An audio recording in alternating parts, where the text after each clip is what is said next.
Warwicks is the oldest continuously family-owned and operated bookstore in the United States.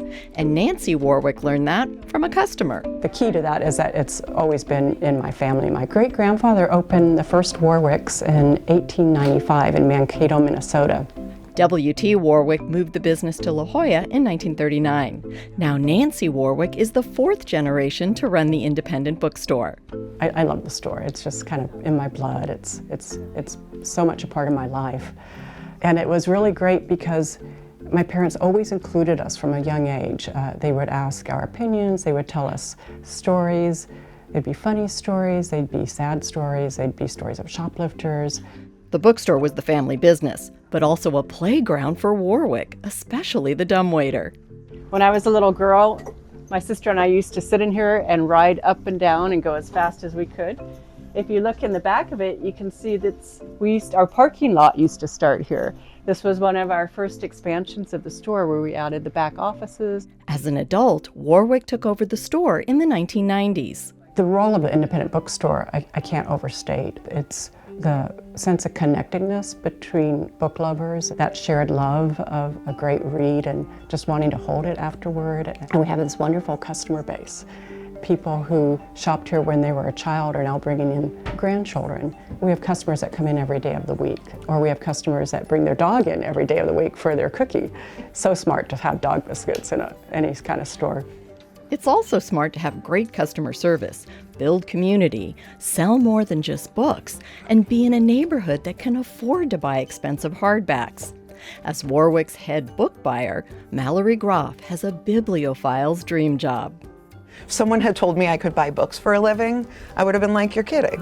But it's great. When I am buying the books, I am thinking about what table they're going to sit on and where they would be sitting on the table. But it's also really trying to see what's out there, what is different, what's going to make someone stop and look at it, because that's very key when we're working in a physical world.